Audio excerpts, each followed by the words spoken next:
Hello, lovely Patreon folks, and welcome to another bonus episode. This week, Amanda and I are attempting to predict the future. Whoa. Thank you for being part of the Patreon. Let's do this. Let's talk publishing predictions.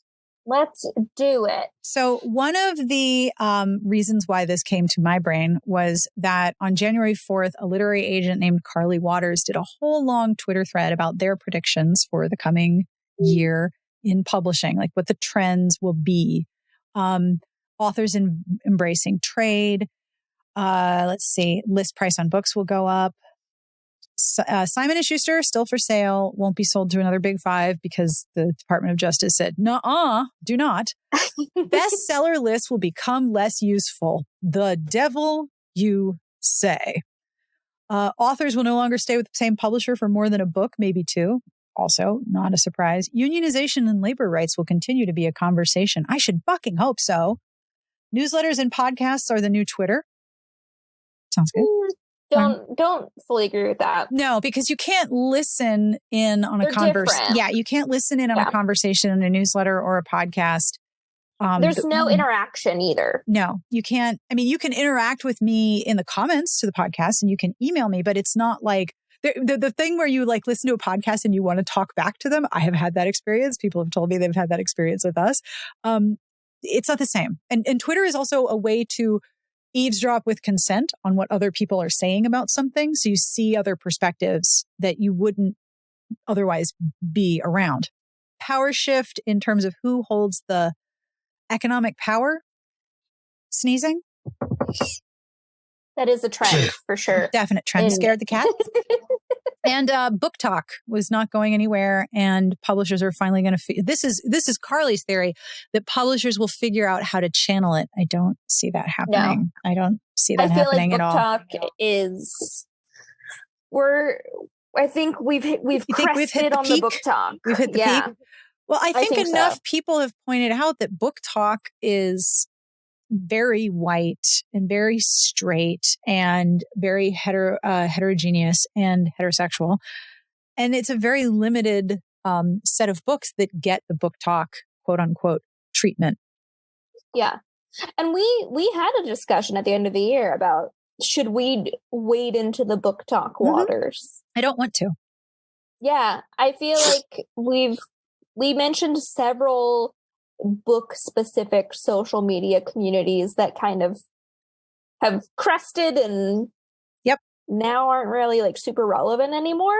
Also, one thing about Twitter collapsing that a lot of people realize is that if all of your public capital, if all of your ability to talk to people is on Twitter, everything you say on Twitter doesn't belong to you. Like Twitter's allegedly going to start allowing long form 4,000 word posts. First of all, I'm not reading all that. And second of all, that then belongs to them. The real estate you own as a creative person on the internet is like if I used to give a whole workshop about this. I loved my little analogy. So imagine the solar system, right? You are the sun and everything should revolve around you. Mercury is your personal appearances where you show up as yourself. Venus is your website and your newsletter. That's Earth. So your website, that's your real estate to control your promotion. And your newsletter is yours. That is your mailing list. No one can take that away from you. Social media, Twitter, Facebook, book talk, all of that, that belongs to whatever platform you're posting on. So it's not yours anymore. And they can take it away. You can be banned. You can get rid of it. Now it's harder to build a newsletter and it's harder to build a website presence. Ask me how I know. But those are the things that you own. And I don't want to invest a lot of our energy and time into a platform that ethically I disagree with and is going to create a body of work that we don't own anymore. And also, it'd be like a fart in a windstorm at this point. Yeah, I feel like that sort of stuff, you have to get in early. Yeah. You have to be an early adopter for sure. Yeah. And it's like, there are so many people covering romance on Book Talk. Yeah. That it's like, you know, the competition is already pretty high. I also don't think I have anything original to say.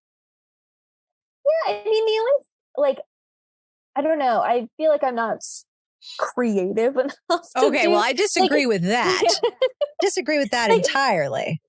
There are some really talented people and like people who cover books that like do really cool stuff, but it's like so cool. I don't know. And I hate looking at myself. I hate hearing myself. Like I don't want to have to edit these short clips and have to re-record them over and over and over. Because I'm a perfectionist and it would drive me insane. Yeah. I can say there is a social media that I am looking forward to launching. Bot Sentinel is creating a social media platform called Spoutable. And Bot Sentinel is the company that tracks the use of bots to further harassment and misinformation online. Their research has shown how Johnny Depp's team paid for coverage to smear Amber Heard during the trial. They've examined how many of the hate accounts against Meghan Markle are bots that just repeat each other, and how one specific message can be purchased and farmed across all of these bots very quickly. So they are creating a social media channel to mimic Twitter called Spoutable.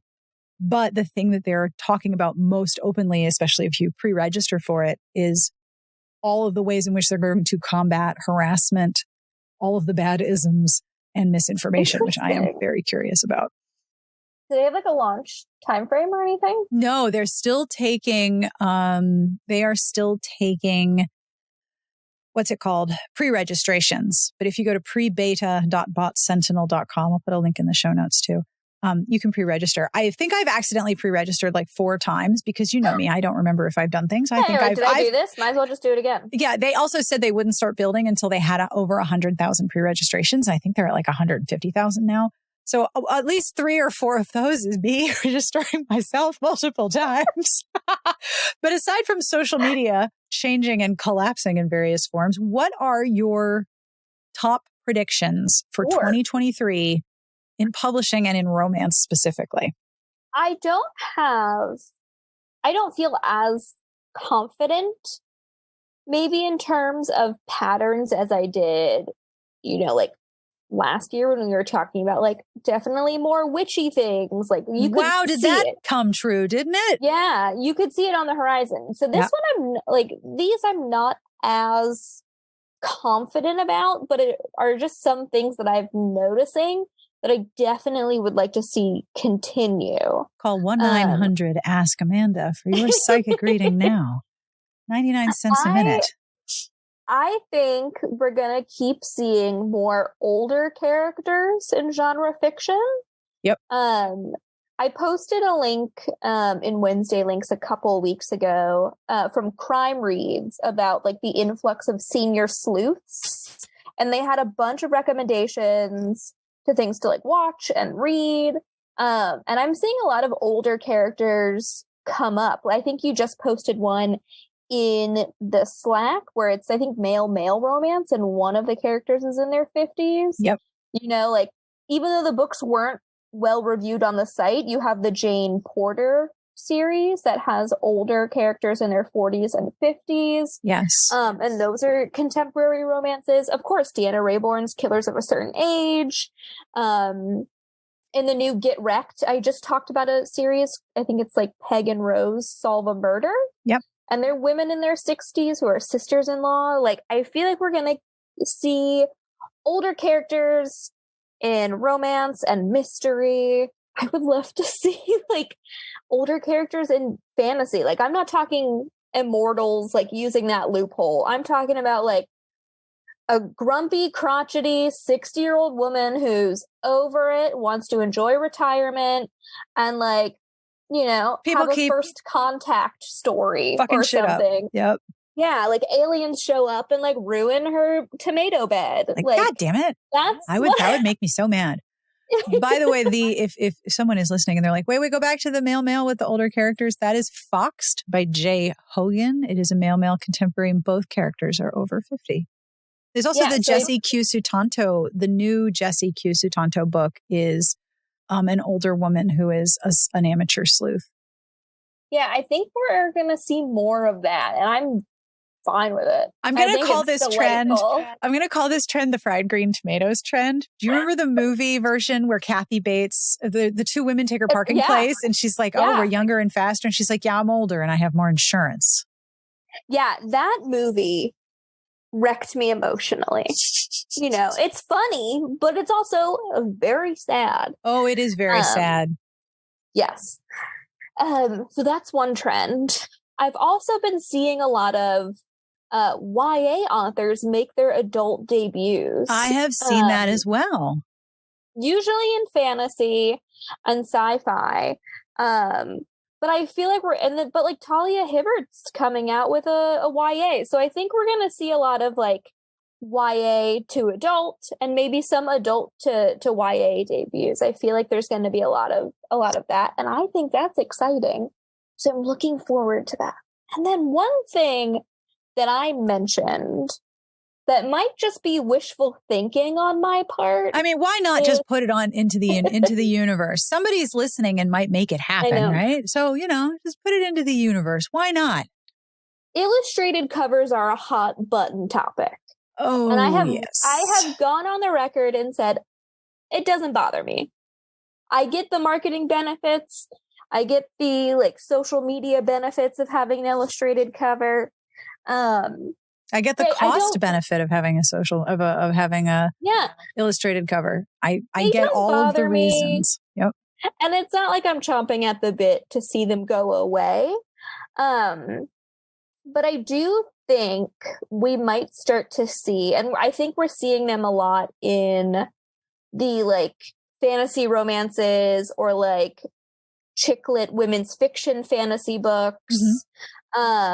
Where it's an illustrated cover, but more decorative or has different elements than just, a couple. Like the India Holton books do have a couple, but there's also more design elements to them. KJ Charles's upcoming book has the couple on the front, but beautiful decorative border. Yes. So the India Holton ones are the ones with all the wisteria around the outside. Yeah, it's like, do you remember, I'm going to say 10 years ago, but I could be wrong in my timing. Every YA had a filigree design, lots of filigree or wrought iron gates around the cover. So this is like the rebirth of that, only it's like a floral frame or an illustrative frame or an art deco frame. Yes, I know exactly what you mean. The Lana Harper Thistlegrove series. Yes. Juliet Cross's. And those are covers, all of them where the words are the centerpiece and not the people. It's the words of the cover, which is interesting because then you have more real estate for the title and the author, but more room in the border to do lots of little illustrations that then become significant once you've read the book. Like The Secret Society of Irregular Witches was... Yeah, the India Holton... Sangu Mandana? Sangu Mandana. Yeah. I think I'm saying that correctly. The main feature of the cover on that one was the house, and then the title is more than a third of the title. I'm looking at the cover. It's more than a third of the book, but the centerpiece is the house. And then there's two smaller figures representing the characters, but that's not like the people aren't the centerpiece. It's the words that are the centerpiece. So I feel like we'll still have illustrated covers. I don't think they're necessarily going anywhere, but I think the design elements are going to shift away from just the main characters on the cover. I feel like they're going to incorporate more design elements into it. That's another prediction I have. That's a good prediction. Yeah. Those are the three that I wrote down. I don't know if you have any, Sarah. I do.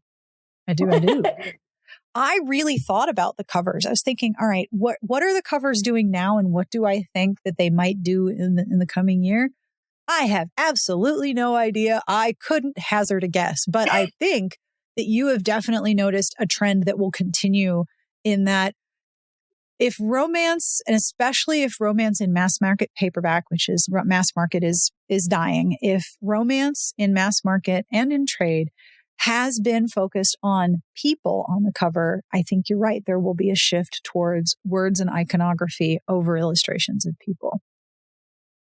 And I think that part of that is because it's harder and harder and harder to, I think, effectively illustrate people in a way that is general enough that you can sort of get a sense of who the characters are, but also it's hard to make that illustration style of people unique from all of the other covers that have illustrations of people. Like there's only so many ways you can illustrate people before it starts to take on a very specific style.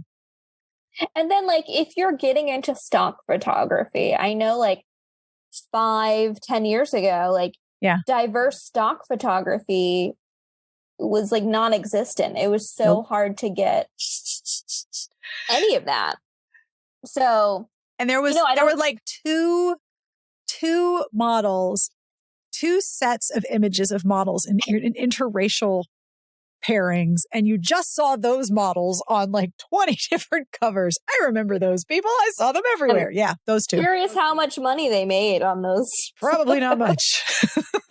But yeah, so like now I'm sure there's like a wider breadth to choose from, but it seems like I think we're moving away from photography of people.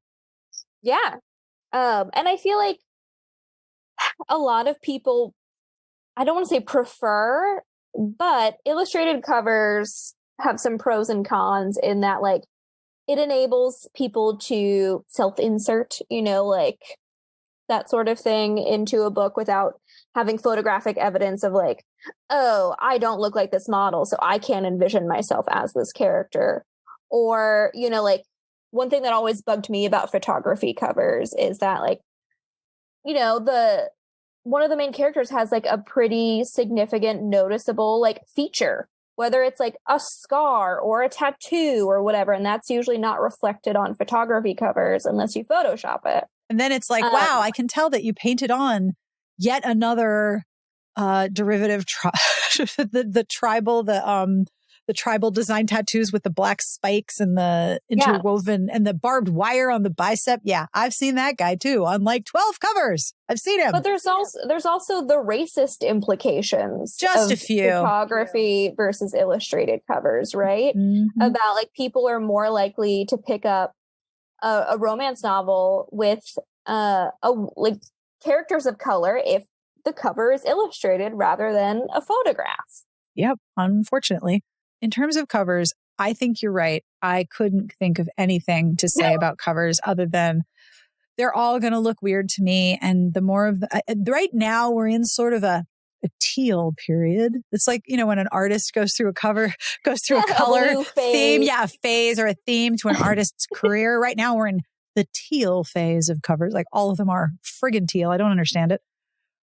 Here are my 2 predictions. Well, maybe 3. I have said since the site founded that the arrival of social media has meant that trends cycle faster. So when I co-founded the site in 2005, everything was paranormal. Vampires all the way down. Lots and lots of vampires. And, vampire is a death and wealth fantasy and a power fantasy. And there's all of these familiar elements, but it was just paranormal and urban fantasy, leather pants and the urban fantasy belt and vampires all over the place. And it took a really long time for that to decline. Pause for a second. Something just occurred to me. Yes. Do you think that the vampires wear leather pants because they're easier to get into because they probably don't sweat? Oh, that's a good question. Because I was always confused why all these vampire hunters were wearing leather pants. Leather pants are noisy. You sound like you make so much friggin' noise if you're wearing leather pants. Like, why would you hunt a vampire with preternatural hearing in pants that make noise? Anyway, so it took a really long time for the trend to shift away from paranormal and urban fantasy. But as social media has taken over the way readers talk about books and the way publishers reach readers, trends have cycled faster and faster and faster. I used to have a whole campaign with Dear Author about saving the contemporary. We do not need to save the contemporary. It is fine now. I think that the next trend will be more historicals, but not ballroom Almax. I have to marry because of a will and preserve my landed wealth and my position in society. Not that kind of historical. I mean, historicals that are more inclusive of class and more inclusive of wealth and power that aren't just nobility. That's what I think. Mimi Matthews' new series, definitely, I'm seeing a lot of more working class characters, and that's definitely a series that comes to mind. Yeah. Yeah. And I it's interesting because people were always falling in love and doing interesting things, and you didn't have to be land inheriting nobility to have happiness. And it's a very easy fantasy. Like, once upon a time, there was a ballroom, and she got her vouchers for Almax. And like, okay, I already know all of the things that are going to happen. Like, I know all of those clues. We have been very well educated into the trappings of historical romance. I think we will see more historicals, but it will break out of the Regency. It will break out of nobility. There will be just more of them. I think Joanna Shoup is going to be a trendsetter. I think Mimi Matthews is going to be a trendsetter in terms of the number of books that might come now this year that look at historical periods. There's more Gilded Age after World War I. And I think for a lot of readers in a lot of genres, genre fiction readers, basically, it is interesting and not as immediate to take the feelings of right now, where things are very scary and things are changing quickly, and we don't know what's happening in the world, and we don't know what's going to happen tomorrow. And a lot of things are all very scary. Transplanting that feeling of global uncertainty to another time period when you know what has happened, like the period between World War I and World War II, for example. You know what has happened, but you also know what's coming. And that adds a completely different set of tensions. And I think it's a set of feelings that more writers will start to explore. I mean, I know that you could probably attest to this from having been in the bookstore. World War II mysteries are kabooming. There are so many. Yeah, there are a lot. And sometimes I get people that's like, I want a historical mystery. Please no more World War II. And I'm like, that's fine. I can do that. I can also handle that. Yeah. But like, there's a lot of them. There is no shortage of World War II historical mysteries. And I get people that's like, I want a historical mystery, but no more Nazis right now, please. And thank you. And like, I got it. I doth not traffic with Nazis in my reading. Thank you. I deal with them enough in my real life, so it's good. No fiction with Nazis, thanks. I also think that there will be much more fantasy romance. Hell yeah. That's what I like to hear. I think there's going to be a lot more fantasy romance. Because if you think about like the four major flavors of romance, right? There's contemporary, historical, fantasy, and paranormal. Let's say that most books can fall into one of those four buckets. I could be wrong. Someone can disagree with me. You can tell me I'm wrong. But let's say that most romances fall in one of those four buckets. We've got a lot of contemporary, not a lot of fantasy.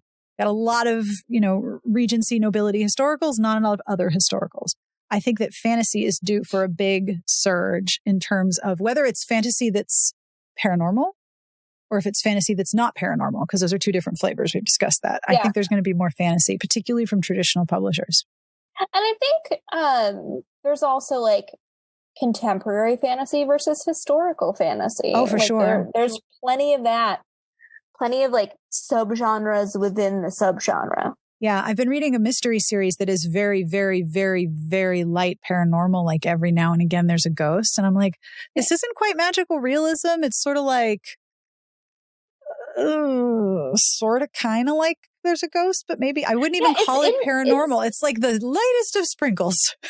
It's interesting, like what, like supernatural creatures go in the paranormal bucket. Yes, and what right? go in the fantasy bucket. It's so true. Like vampires, mostly paranormal. But what if it's like a vampire in a fantasy world? Are they now a fantasy vampire? It's a good question. Werewolves, definitely paranormal.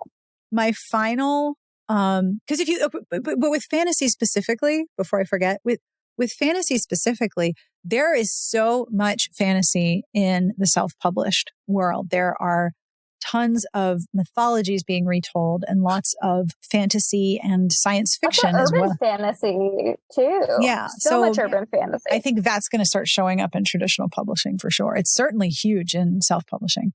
My final prediction is that we are going to come back into a time when there's going to be a lot of explicit hot sex. Hell yeah.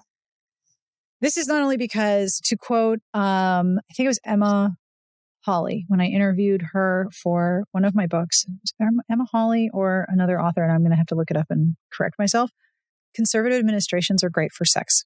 They're great for erotic romance because the more conservative a government is, the more they try to crack down on sexuality, the more the books reflect, no, lots of sex, lots of sex. So if we're heading into a period of time where there's going to be limitations on sexuality and expression of self, the books that we have are going to be much more forthright in sex. I also think that there's going to be a lot more representation of groups within the world of sexuality that don't get a lot of attention. Demisexual, asexual, aromantic. Lana Harper's the third one in the series is a non-binary main character. I'm so pumped. Oh, yeah. I think there's going to be a lot more of those particular marginalized identities. They're going to be much more front and center in books. I will say, I'm excited. Lots and lots of hot sex, lots of sex, lots of fucking all over the place. Well, good, because like one of my biggest complaints about the new era of contemporary romances is they don't get as steamy as I like them to be. There really isn't, is it? No, there's a lot that I'll open up and I'm like, wow, I'm surprised there was no on-page stuff, like the entire book. I'm like, or like, oh, there was one scene. I'm like, which is fine. Yeah. You know, some writers don't need to have a lot of sex, but like, I like a steamy, sexy book. Mm-hmm. And I think that the trend in contemporary has also been much less on the page sex, but much more on the page sex, like in other genres, especially in self-published. If you want hot sex, the Kindle Unlimited bestseller list will hook you up. But those are our predictions. I have scheduled, just because you know how my brain works. Yeah. I have scheduled another bonus episode for December 12th, 2023, where I will try to replay and recap our predictions and we can see if they came true. Okay. That's exciting. Yeah. We'll hold ourselves accountable for our meandering bullshit. I definitely do not want to be held accountable for my meandering bullshit. I mean, I built my whole job on my... I'd like to see everyone try. Go for it. If you think you can. All right. How about it? What about you? What are your predictions for the coming year? Do you have predictions of what will happen in publishing in 2023? You could comment on the Patreon entry. I'd love to talk to you there. You can also record a voice memo or leave a voicemail or send me an audio clip of what you think will happen. Because on December 12th of 2023, we will be clipping some of these predictions and discussing whether or not they came true. And we would love to have you be part of the entry or the podcast episode or whatever it is that I'm working on right now. Thank you again for being part of the podcast Patreon, and I hope you enjoyed this bonus episode.